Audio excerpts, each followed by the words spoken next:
നിയമസഭയിൽ MK സ്റ്റാലിനെയും മകൻ ഉദയനിധിയെയും കടന്നാക്രമിച്ച മുഖ്യമന്ത്രി വിജയുടെ കുട്ടിക്കഥ. എന്താ സംഭവം പറ കേക്കട്ടെ. കൊളത്തൂർ മണ്ഡലത്തിൽ സ്റ്റാലിന്റെ തോൽവി സൂചിപ്പിച്ചായിരുന്നു പരാമർശം. ആരുടെയും ഔദാര്യത്തിലല്ല, ജനങ്ങളുടെ അനുമതിയോടെയാണ് സർക്കാർ രൂപീകരിച്ചതെന്ന് വിജയ് തുറന്നടിച്ചു. അഴുത്തുവരെ പെരുമ്പാമ്പ് വിഴുങ്ങി അവന്റെ തലയില് ഹാന ചവിട്ടിന്ന് പറഞ്ഞ പോലെ. எனக்கு ஒரு குட்டி கதை ஒன்று ஞாபகம் வருது, சொல்லாமா? ഒരു കഥ കേട്ടിട്ട് കുറച്ച് നാളായി, നല്ല മൂട് പറവച്ച. ஒரு ஊர்ல ஒரு பெரியவர் வெயில் ரொம்ப ஜாஸ்தியா இருக்குன்னு சொல்லிட்டு கண்ணுக்கு மேல கை வச்சுக்கிட்டு இப்படி சுத்தி முத்தி தேடிக்கிட்டு இருந்தாராம். എന്തോ കുത്തി പറയുന്ന പോലെ എനിക്ക് ഫീൽ ചെയ്യുന്നുണ്ട് കേട്ടോ.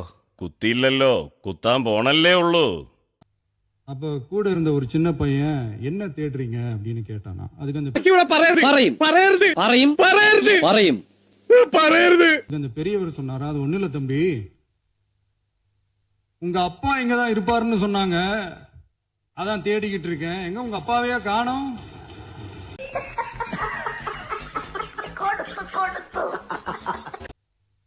உங்க அப்பா இங்கதான் இருப்பாருன்னு சொன்னாங்க, അതാണ് തേടിക്കിട്ട് இருக்கேன். എങ്ങ ഉങ്ക അപ്പാവയാ കാണും?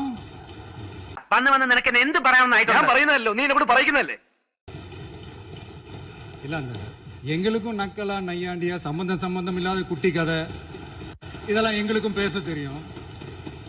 ഞങ്ങളിവിടെ വന്ന അത്ര പിടിച്ചില്ലെന്നറിയാം. ഇളക്കല്ലേ? അല്ല സാർ, ആളറിയാതെ. വേണ്ട, അഭ്യാസം നടക്കണ്ട. அந்த கதையில பெரியவர் அப்படி சொன்னாராம், தப்பா எடுத்துக்காதீங்க. அந்த கதையில பெரியவர் அப்படி கேட்டாராம். அதனால யாரும் இங்க டென்ஷன் ஆக வேணாம். സോറി, അറിഞ്ഞോണ്ടല്ല, മനഃപൂർവ്വമല്ലേ. கட்சி நிதின்ற பேர்ல அடிச்ச கொள்ளைய ஒண்ணா கவர்மெண்டோட கஜானாக்குள்ளேயே கொண்டு சேர்த்துக்கிட்டே இருக்கிறாங்க. ലക്ഷത്തിൽ ഒന്നേ കാണും ഇതുപോലൊരു ഐറ്റം. இப்பவும் சொல்றேன், மக்கள் பணத்துல இருந்து ஒரு பைசா கூட தொடமாட்டோம். അതെ, ഇനി ഈ നാട്ടിൽ പലരും അടുപ്പത്ത് വെച്ച വെള്ളം വാങ്ങി വെക്കേണ്ടി വരും. നിന്റെ അടുത്തും കൂടിയാ പറയണ, നീ കുറെ നാൾ കളിയാക്കിയതല്ലേ. தொடவும் விடமாட்டோம், தொட்டா விடமாட்டோம். എന്തായാലും ഇനി ഇവിടുന്ന് അങ്ങോട്ട് സാറ് മതി ഞങ്ങൾക്ക്. നിങ്ങളാണ് പുലി. தொட்டா விடமாட்டோம், இதுக்கு முன்னாடி தொட்டவங்களையும் விடமாட்டோம். ഇനിയിപ്പോ രണ്ടാളും കുടുങ്ങുമല്ലോ. അവനവന് ഉള്ളതും കൊണ്ടിരുന്നാ പോരായിരുന്നോ? ഇനിയിപ്പോ കടന്ന് പഠിച്ചിട്ട് എന്താ കാര്യം? அவங்க இருந்திருந்தா ஒரு ஆக்ஷன் பண்ணணும்னு எனக்கு தோணுச்சு. எல்லாரும் போயிட்டாங்க.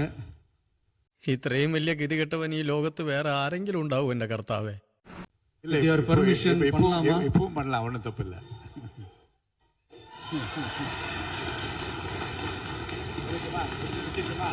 ഒന്നുപോലെ കൈങ്ങടാ, കലക്കി കലക്കിന്ന് പറഞ്ഞാ പോരെ, കലക്കി. ഉറപ്പന്മാരുടെ അണ്ടാസ് പൊട്ടുന്ന പണിയാണോ മോനെ നീ ചെയ്തത്. എന്നാ ഞാനോട് വിട വാങ്ങട്ടെ തമ്പി സാർ.